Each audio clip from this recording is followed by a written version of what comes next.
And welcome back to the Game Informer Show. I'm your host, Ben Reeves. I haven't changed. I'm here with Alex Stadnick. How's it going, Alex? I'm good. I also haven't changed, except I need a haircut in the worst possible way, but moving on. Not important. You know who has changed? We have a very special guest today with us, Nate Fox, the creative director of Ghost of Tsushima. Yay! I think I pronounced that incorrectly. You nailed it, Ben. Did I?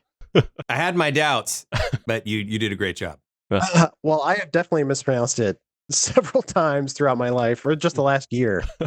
And my first question, actually, I'm curious, did you guys ever have reservations with that name? Were you thinking like, maybe we should go with a name that's easier to pronounce for Western audiences? We did try on a lot of different names, but and to be just let you know, that was our placeholder first name, Ghost of Tsushima, and we tried all these other names, and we just kept going back to it because when you hear the name Tsushima, while it has a sound that you're not used to, and that PS, it sort of lodges in your brain. It has its own identity, and so the game, like you hear Tsushima, and it is just its own thing. Whereas Ghost is a little bit more generally used in video games. Tsushima is not. Yeah. It says you're going to Japan, Ben, which I think is the core promise of the game. No, and you nailed that. Deliver on that. Congrats. Yeah. And despite the name, I like the name, but I just feel like some people might, I don't know, rub them the wrong way. Who knows? Just because you can't pronounce the thing. But congrats on the game, by the way. It's out. Hey, it's getting rave reviews. You must feel pretty good, right? Oh, it feels amazing. I mean, to work on something for so long and then see it get out there in the wild. Yesterday, I was watching people stream it, and it's like a game designer's dream to hear the stream of consciousness coming out of the player while simultaneously reading comments on the right. I feel like I can crawl. I've experienced people's subconscious while going through the game world. It's outstanding. Yeah. Yeah. The best part of the game is, in my opinion, there's a lot of good parts of the game. One of the best parts is the way it looks. It just looks incredible, which I'm sure you guys are aware. And you guys went to great lengths to make it look good. Like every shot in the game looks like it could be part of a painting or something. But what are the tricks to making a game look good? Because like you make it look easy, but if it were easy, every developer would just make their game look amazing, right? So what did you guys do to make this look amazing? Well, I think the first step, right, is finding excellent artists. Sucker Punch is really lucky to have incredibly talented and elite squad of artists that come self-reinforcing because they keep challenging each other to do even better and better things. But the second part is reserve.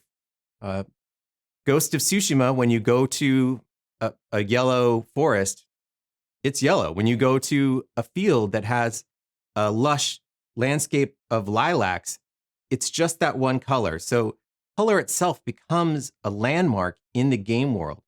It's not strictly realistic, but it creates a more powerful impact on your mind as you ride your horse up and down these hills and through forests. Yeah, for sure. Did you guys actually have people go out to Japan and take a lot of photos, or was it a lot of Google searching? Oh, yeah. We absolutely went on a couple of research trips to both Tsushima Island and mainland Japan. I think those are invaluable. Our objective, of course, was to create a feeling of authenticity to the landscape and the people that were in it. And without those research trips, and without the guidance from Japan Studios who hosted us on those trips, we would have been sunk. Yeah, Wow. sure. Yeah. I'm actually curious about that authenticity because you guys were clearly inspired by history. It's set in a real historical setting, but you were also very inspired by samurai films, which are sometimes not historically accurate and sometimes can be. But what was more important to you guys? Was it to be authentic, or were you more interested in conveying a certain feeling? Well, while our game is inspired by a real moment in history, it is absolutely a fictional story. So our island is not like a stone for stone recreation of Tsushima. It is a collection of biomes that are meant to impart a feeling of these classic samurai films. So the real target for us was to give players the experience of interacting inside of a classic samurai movie. And so that really is the authenticity target. Nobody has all the details of what life was like in the year 1274. But if you're familiar with a lot of these period dramas, then you have an expectation of how people will operate. Since all of us at Sucker Punch, or most of us, did not grow up in Japan with that kind of cultural understanding, we had to reach out to experts so that when we put the game world together, a person who was familiar with these films or TV shows wouldn't get thrown out of the fantasy by the feeling not being correct to what they were used to inside of these historical dramas. Mm-hmm. Sure. Anything point out or stick out to you in your mind or memory of, we were doing this and the expert said, no, you idiots, this is wrong. Oh, yeah. I mean, my favorite example was we had a scene where somebody was drawing a bow. And so we're mocapping it. And they do this like they're Robin Hood. And she says, oh, no, no, no, no, no, no, no, no. She comes over, she takes the bow, and she goes down as she pulls. And this woman has been training in archery for a long time. And instantly you could tell that that was the correct thing to do. It was nothing that any of us had ever known. But you guys don't shoot bows and arrows every day over lunch? Oh, she had, I think she had taken in high school in Japan a lot of archery. And so she knew how to draw down from above while she pulled. That's so much cooler than my gym class. Wow. Yes. Oh my gosh. I wish I had had that option. Yeah. But you see it in the game. I mean, Jin, when he draws down his bow, does it. And it's the traditional way in which you draw a bow. And yeah. Thank goodness that we had some motion experts around. Otherwise, we would have just bonked our head against this beam, a bunch of fools. So I'm very grateful. Did she show you the traditional way to like throw a grappling hook while jumping off a horse? That also an authentic thing. That's a little harder. Yeah. Not as much research was done to figure out how that worked. Or I should say, many people died trying to get the mocap. Those poor interns, man. Those poor guys. Yeah. Yeah. Going back to, we started talking about Jin. What was it that intrigued you guys about doing a samurai story after the superhero tales that you guys told with Infamous? Well, we were kind of a little tired of making a superhero game. And we've been doing it for so many years. We wanted to try something new. And a lot of us have a real love for these samurai stories, whether it be from comic books or from movies. This idea of being a wandering samurai in feudal Japan had an incredible allure that got our imaginations going. It seemed like a great fit for an open world game where a swordsman walks into town, there's a problem, and he solves that problem with his wits and his sword arm. But we needed a core conflict, both from an external threat and an internal one. When we came upon the Mongol invasion of Tsushima in 1274, it was an excellent external conflict. You understood the stakes, why this person needed to fight back. And the internal struggle was this just one statement about narrative, which is a samurai must sacrifice his honor and become something new in order to save his island home from invaders. So that was it. Those two things, this desire to be a wandering samurai in feudal Japan, which is so alluring, and the basic narrative premise of this invasion where a samurai has to transform into something new at the cost of who he thought he was going to be. And we were off and running. Yeah. Yeah. Yeah. Samurai is so cool. Did you guys feel like you've nailed down why they're cool? Like, what have you distilled down? Like, what is it about samurai that resonates so well with us as humans? I think that samurai have a lot of dignity and stillness that you don't see in action heroes.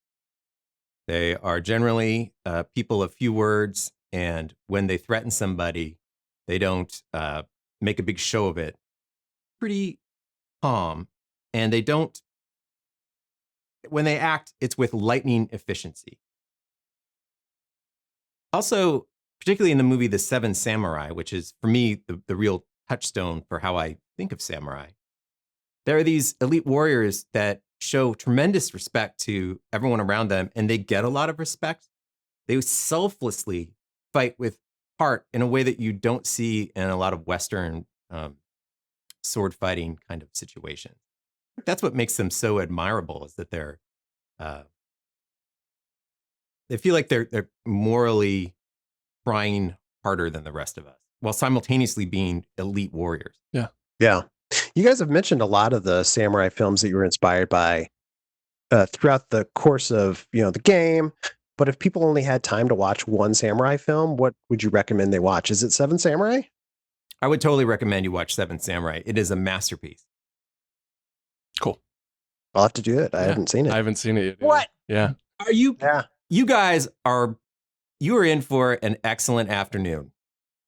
Well, Ben, I think Or we have evening. our weekend plans. I think we know what we're doing. Yeah, there we go. Just over and over on Yeah. repeat. Yeah. You talked about earlier how you guys wanted to ground this story in the actual conflict while still be having the freedom to tell your own tale. And one of my favorite parts of the game so far has been the mythic tales. Can you guys talk about how you developed that, and was there any temptation to take those and kind of like not overblow them, but go even more mythical with them, more like into the lore? So the mythic tales are interesting because we wanted, and we did, make a totally grounded game. However, the people that live on Tsushima Island, they have beliefs in some supernatural things, like kami. Now, all of the mythic tales are actually based in real Japanese folklore, most of them, that the people of the island would have believed. For instance, lightning dogs came down from the sky, and they're the ones that burnt the sands of this one beach black. That is the creation myth that the people on the island believe, right? So there is an element of fantasy there, even though there are no lightning dogs, spoiler. So Jin starts participating in these stories, kind of looking for a weapon or a suit of armor or a incredible technique that's been lost to time inside of these stories. And you get to walk in the footsteps of some of these impressive events that had happened in the past, getting deeper into some of the cultural beliefs of the time. Fantastic. That's cool. Yeah. One of the main criticisms I've seen of the game, or repeated criticisms, is the open world design. People are kind of calling it not very innovative, let's say. And I'm just curious, do you feel like that criticism is fair or valid? What was your approach when you guys were designing the open world? We made this game to be an anthology of stories. So certainly there's the main character, Jin Sakai, who has this transformation arc from samurai to become the ghost.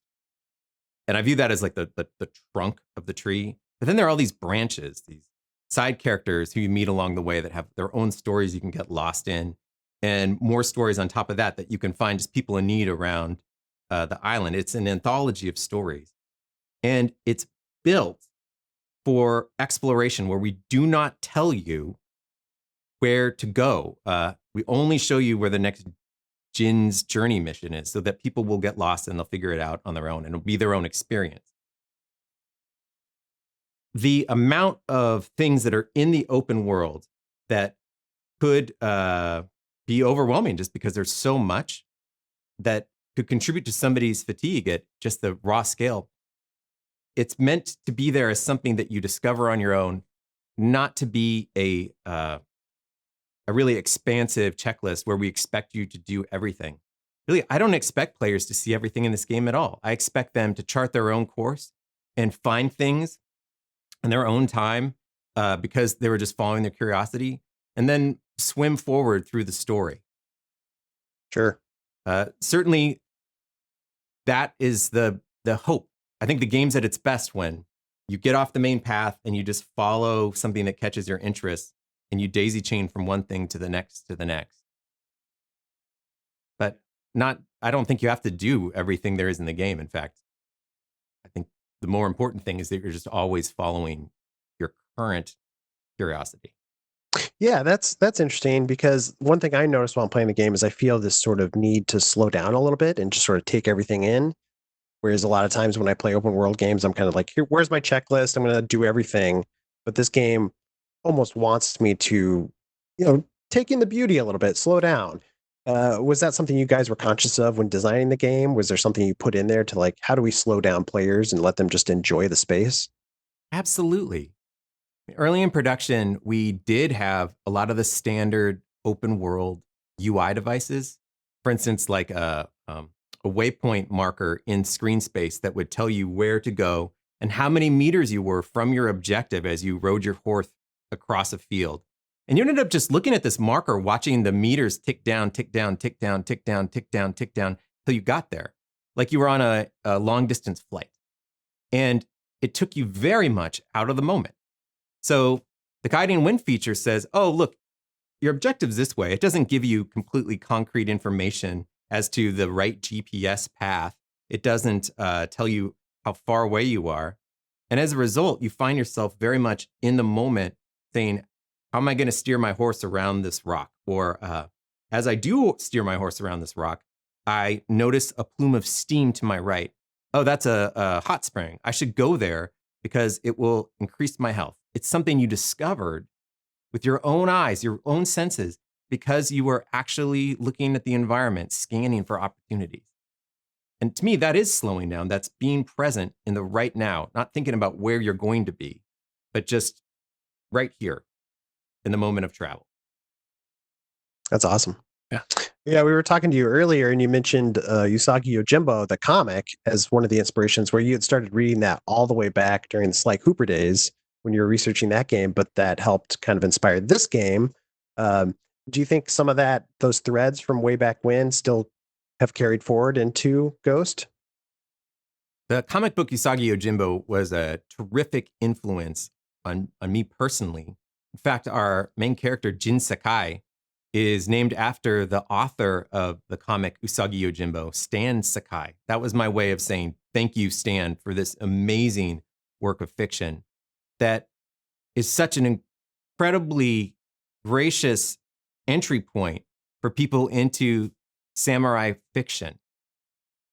Usagi is a very calm, caring, and just ruthless opponent if he needs to get something done. That sort of samurai spirit tried to put into Jin Sakai.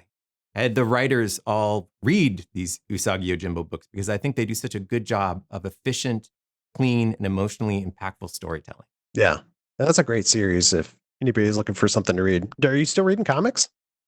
Oh yeah, what am I, dead? Of course I read comics. What are you reading these days?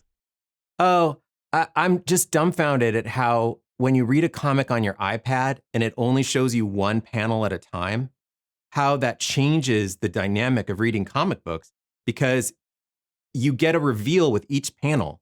When you're reading in a book, of course, when you turn the page, you get the big splash and you go, oh man, that's where the event happens.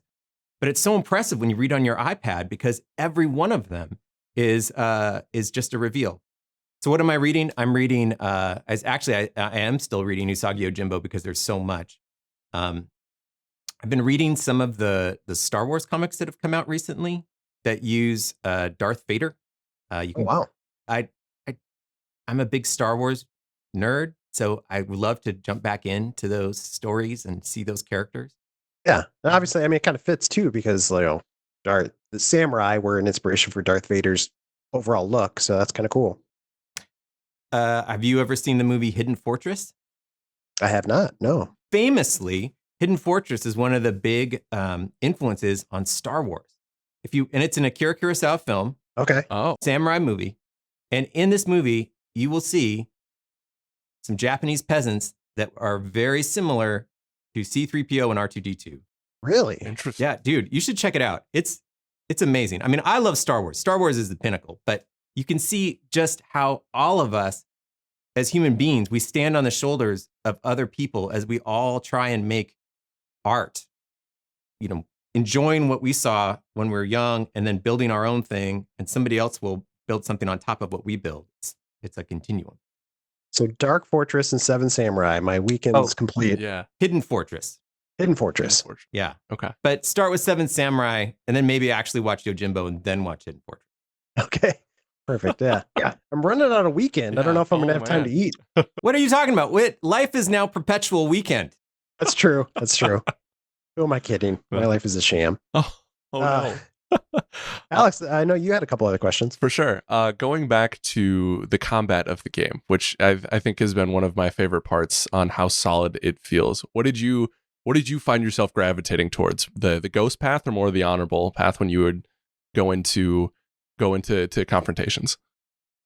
Well, I am around the office. I am known as a true coward when it comes to fighting. So I use the bow to take people down with headshots as much as possible, and then I will sneak in and try and stab people, but I will fail at some point, and then it's sword fighting time. So that's my game plan always. I bow it up, then I do some stealth till I mess it up, and then I will sword fight. You're truly a man after my own heart. I appreciate that. Yeah, just the most chicken path possible. Yeah, it's more However, if I'm going across a field and I see like a little pack of Mongols, like maybe they've got a prisoner or a cart filled with something I might want, it is my deepest pleasure to walk up to them and call them out for a standoff. To me, that is the quintessential samurai experience. And if it's a small enough group of guys, I'll do it, but not against a huge pack. For sure. Yeah. For With small groups like that too, you can like chain them, get like 3 guys out of the way. Yeah. And yeah. that feels good because sometimes that's most of the group. Oh yeah, no, completely. That's a deeply satisfying aspect of the game. And I'm always surprised at how it feels good despite being so simple. Yeah. Yeah. Especially those moments in Kurosawa mode, you guys nail the old samurai movie feel. And speaking of Kurosawa mode, was it hard implementing that when you had such a range of color and just such a gorgeous backdrop? Like, was there kind of an internal debate on whether you guys should even have something like that with how beautiful this game is? No. I mean, the game is very, very much a love letter to these classic samurai films. I mean, there's no doubt about it. That is that's the heart that we're really going after. And to put in that mode where it's black and white with higher contrast, where the wind gets ramped up, it's grainy, there's film scratches, the audio gets kind of dimmed down like it's from the 50s, or rather the 60s. It is, it's a way of letting people get closer to that source material.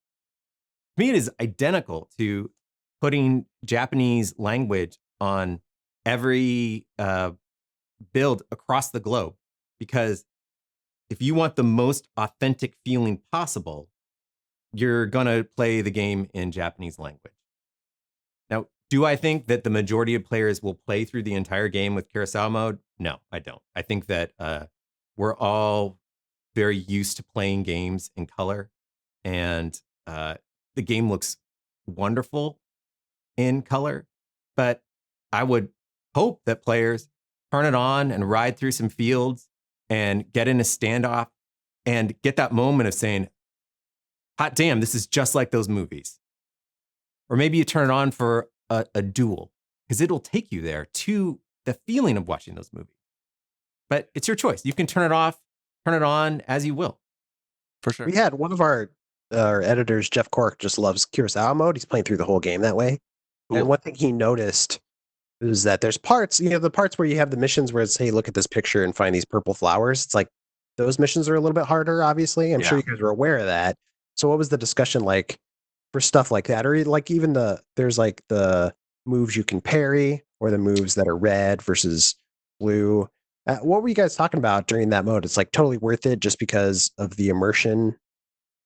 You still have to do Kurosawa mode, or did you guys talk about like maybe for certain moments having color? Well, we wanted to make the game playable in Kurosawa mode for like your friend. And it ended up being something that got implemented, even though we knew we always want to do it relatively late in production. And it was very useful to us because by playing in Kurosawa mode, we learned a lot about what doesn't work for folks who are colorblind. Certain things like the glint colors we turned into shapes so that you can. There's a difference between the glints in the physical manifestation of them, so you can see it in black and white. Or it is a video game, so we have explosive barrels, and they're red because it's a video game. But people couldn't tell that they were the explosive barrels because it was in black and white.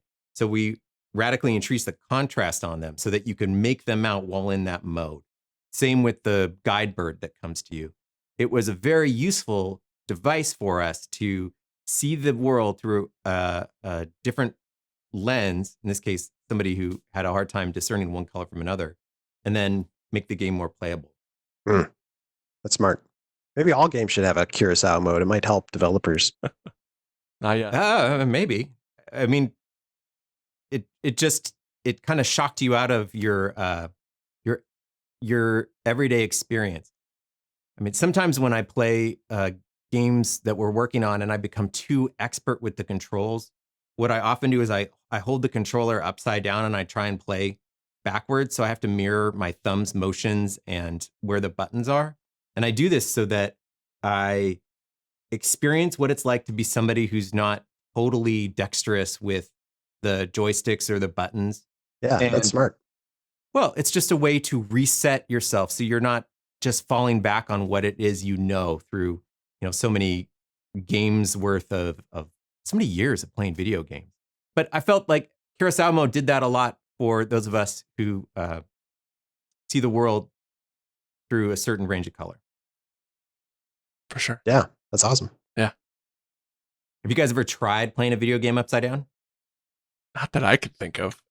When I was a kid, I would do it. I would lay on my couch and hang out upside down while playing games. And your brain gets used to it pretty quickly, I feel like. Interesting. Just hanging out upside down, yeah.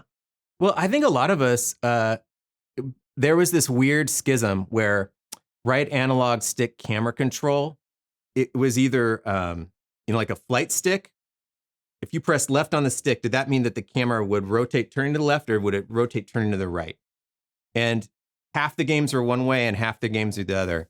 And now all games, even though they still let you invert it, they all default to this one standard. But those of us who had the other way, we had to rewire our brains to have it make sense with that flip. And you get there. It's just, you have to get used to it. That's crazy. I can tell you guys we're not tortured by this camera swap thing that happened. I'm not tortured by it. I guess I don't spend a lot of time in my waking hours being like, the camera. Yeah. I know I was going to ask you this too, because I know we had talked earlier previously and you had mentioned you have this interesting theory about how theater kids make better game designers. Are you willing to share a little bit about that? Yeah, I'll go on the record with that. I believe the best thing you can do if you're a teenager right now thinking, I want to become a video game designer, it's two things, my friends. First, get involved with theater. It is one of the few times when, as a young person, you're asked to participate in a creative medium where you know the curtain's going to go up and you can screw it up royally. So that pressure to make it good, to help the weakest link on your team, be it somebody who's making the set or is your scene partner, everyone works together with a variety of different disciplines, be it lighting or art or acting. And you get to make something that evolves, iterates creatively, and then you put it up in front of people and you get the accolade or you get the shame of raw failure, but you experience what it's like to actually ship a creative enterprise.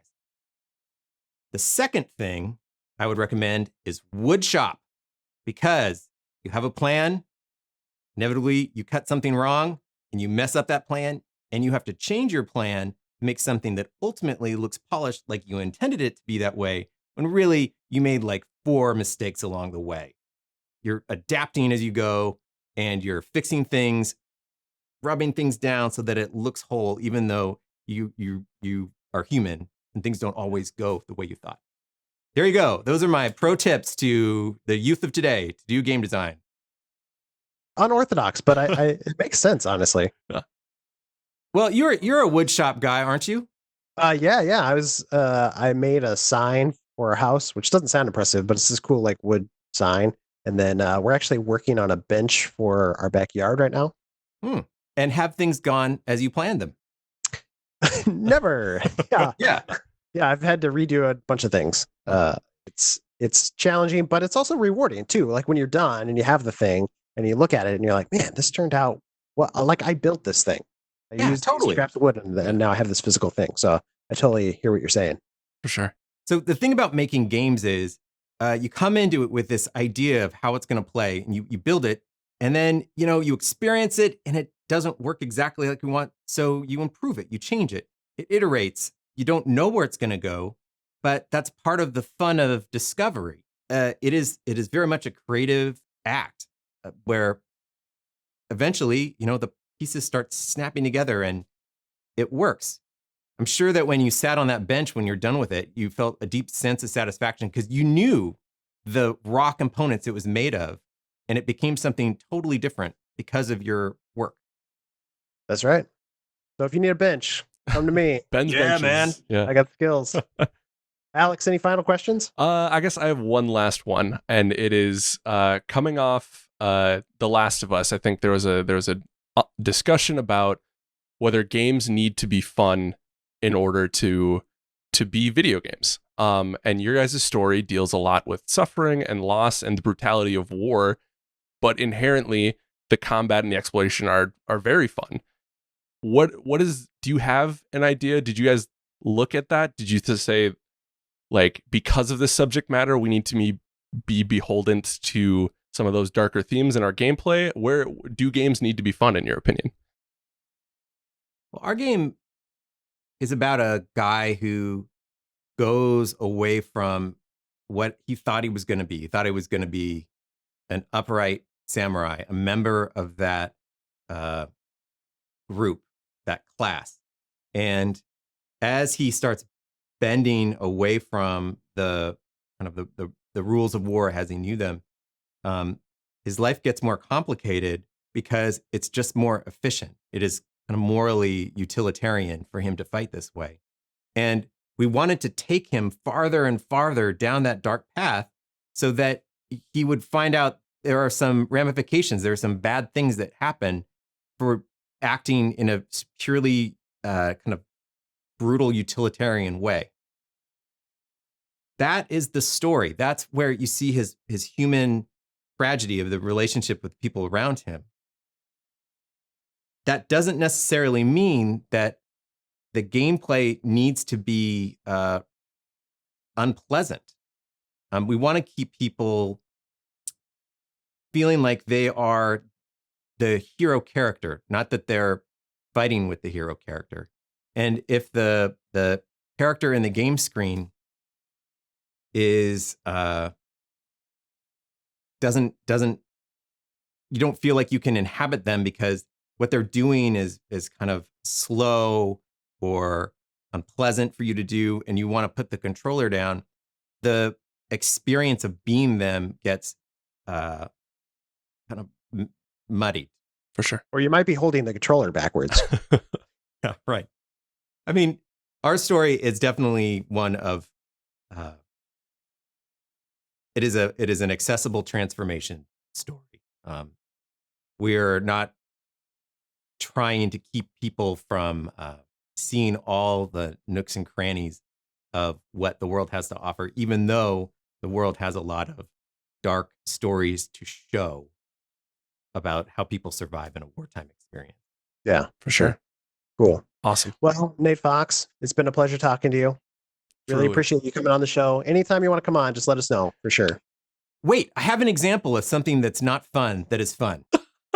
Okay, let's hear it. Right, this is the perfect time to include that. Yeah. Okay, great. So one of the things that I really like in the game that is a little weird is you can find spots in the world to compose haiku poems. And you get a theme and like maybe it's death and you're looking around the natural world and kind of taking inspiration by a tree that maybe has a moss taking it over and ruining the bark. And you pick a line that reflects death through the metaphor of the tree dying. And we made that mini game and we got some feedback. It's like, hey man, where's the challenge in this? How do I get the best score possible? And you just have to say, this isn't about like fun in that way. It's not about dexterity challenge. It's about being there in the moment and just enjoying this form of interaction, even though it's not pulse pounding. Yeah. Yeah. And I think that is if I don't know if you call that kind of making not fun gameplay. To me, that is enjoyable, but it's not video gamey gameplay, I guess. Yeah, definitely. sure. Cool. Yeah, and actually, I love those haikus. So thanks for including them in the game. Yeah. Hey, it's my pleasure. Yeah. Cool. Well, I know you're in a rush to get going here, so we'll let you go. Yeah. But thanks for being on the show. Really appreciate it. Oh man, it is my distinct pleasure. Thank you guys for the time and the great questions, and for following through and watching the Seven Samurai. Yeah. Next Yeah. time. Yep. Next time we talk. Yeah. Hold us up. All right. For that. I will give you both a quiz. Okay. Cool. All right, We great. should do a film review podcast together. I think that'd be fun. Yeah. Great. Well, I look forward to seeing what you guys do next. So thanks again. Have a good rest of the day. And thanks for watching the show.